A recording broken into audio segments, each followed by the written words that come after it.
Hello guys, welcome to another video of stock market friends. Arunay organics limited guys, इस company का आज IPO open होने जा रहा है। जानेंगे complete analysis, business model, financial condition, performance, GMP कितना चल रहा है, लिस्टिंग कितना मिलेगा, अप्लाई करें या फिर नहीं, परफॉर्मेंस कैसा रहा और क्या इसमें करना चाहिए, इसको कुछ रिस्की पॉइंट को भी डिस्कस करेंगे। चलिए फ्रेंड्स, वीडियो स्टार्ट करते हैं।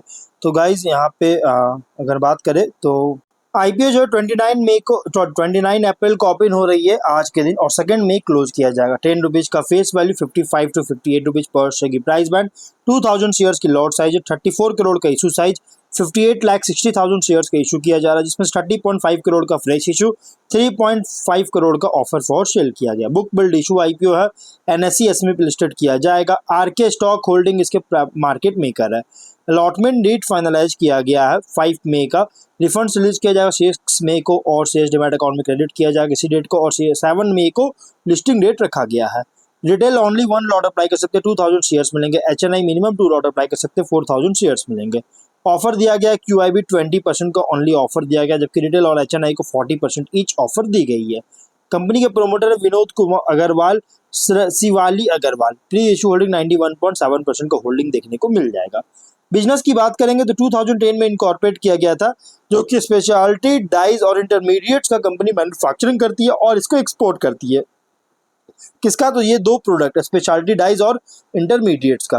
कंपनी जो है हाई क्वालिटी केमिकल प्रोडक्ट्स को अलग अलग इंडस्ट्रीज में, जिसमें include textiles, paints, plastics, mining और फूड प्रोसेसिंग, इन तरह की अलग अलग इंडस्ट्रीज में हाई क्वालिटी केमिकल प्रोडक्ट्स का डिलीवरी करने में ये स्ट्रॉन्ग रेपुटेशन गार्नर किया हुआ है।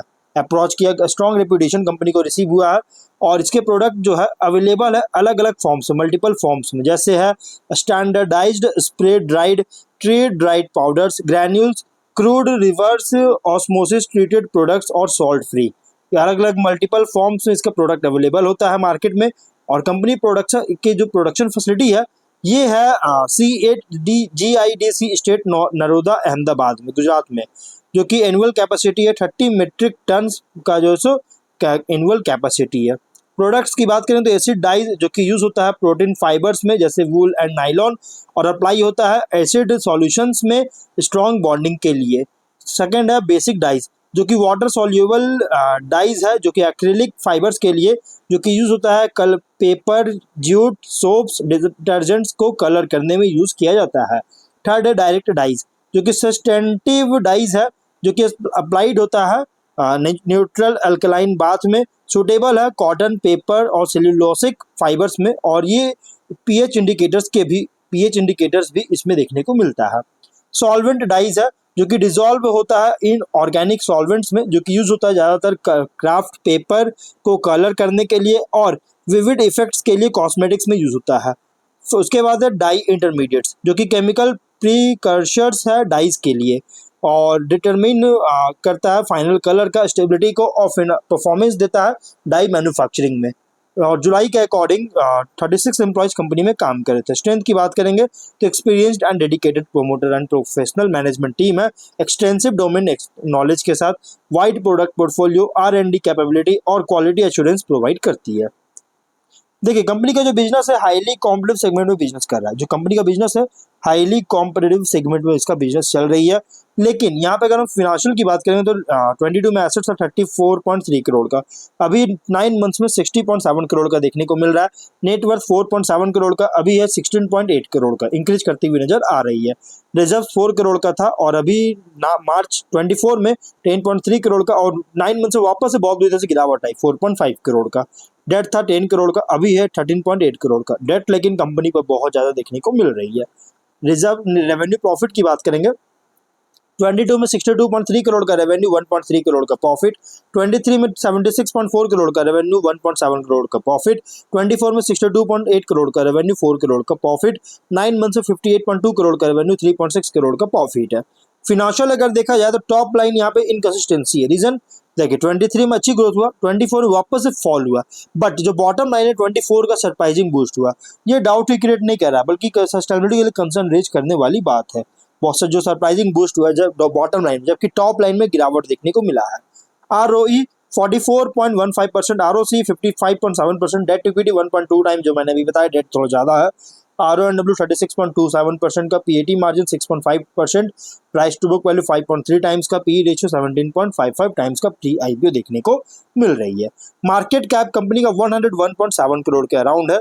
देखिए इसमें कुछ रिस्की पॉइंट भी, तो रिस्की पॉइंट क्या कि हेवली डिपेंड है टॉप 10 कस्टमर्स पर रेवेन्यू फ्रॉम ऑपरेशन के लिए, जो कि कंट्रीब्यूशन की बात करें 22, 23, 24 और 9 मंथ्स के डेटा के अकॉर्डिंग है। 76.2% का 46.9 करोड़, उसके बाद 58.9 करोड़ 77.7%, 45.3 करोड़ 72.8%, 36.6 करोड़ 63.4% का कंट्रीब्यूशन था। और इसीलिए अगर ये की क्लाइंट्स को, इन क्लाइंट्स को रिटेन करने में फेलियर होता है, कस्टमर बेस को एक्सपैंड नहीं कर पाता या इन्हीं क्लाइंट से बिजनेस में लॉस होता है, तो बिजनेस और फिनेंशियल स्टैंडिंग जो है कंपनी का, इसको एडवर्सली अफेक्ट कर सकता है। कंपनी जो है सिग्निफिकेंटली डिपेंडेंट है थर्ड पार्टी पर, जो कि चीन में केमिकल्स प्राइवेट लिमिटेड, और ये जॉब वर्क के लिए, मतलब जॉब वर्क के लिए जो थर्ड पार्टी पर बहुत ज़्यादा डिपेंड करता है, जिसमें कंट्रीब्यूशन की अगर बात करेंगे तो लगभग अगर देखा जाए तो 33.7 करोड़ का 54.8%, 63 करोड़ का 83%, 49.8 करोड़ का 80%, 53.1 करोड़ का 92% का कंट्रीब्यूशन था। अगर इसको मतलब कि इस चिन्मय से जो बिजनेस में अगर कोई डिस्ट्रप्शन होता है तो निगेटिवली अफेक्ट कर सकता है बिजनेस और फिनेंशियल कंडीशन को, मतलब इस जो थर्ड पार्टी है इस पर बहुत ज़्यादा डिपेंड कंपनी करती है। इसका मैन्युफैक्चरिंग यूनिट जो है गुजरात में है, और इसीलिए अगर गुजरात में कोई भी डिस्ट्रप्शन होता है तो इसके वजह से ऑपरेशन और फिनेंशियल कंडीशन को भी एडवर्सली अफेक्ट कर सकती है।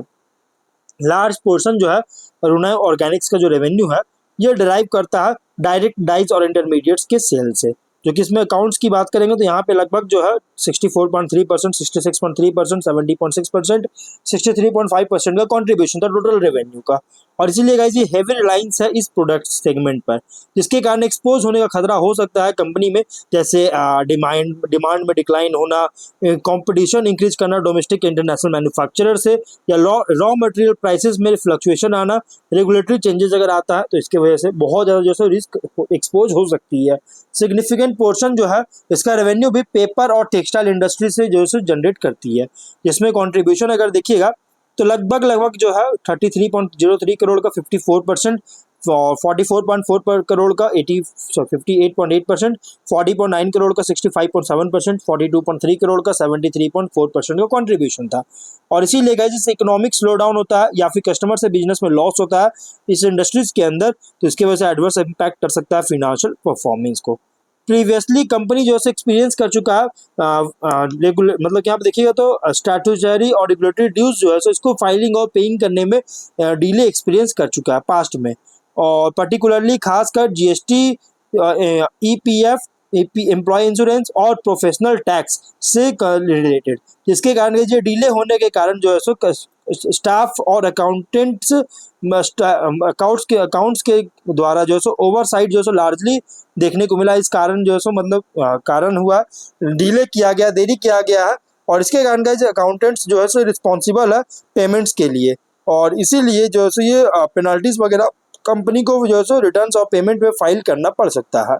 इसके कंपनी के जो company promoter directors group companies जो है ऑनगोइंग लीगल प्रोसीडिंग्स में इन्वॉल्व है। एडवर्स जजमेंट के कारण गाइस कंपनी के business prospect, reputation, financial condition को भी डेट्रीमेंटल कर सकती है।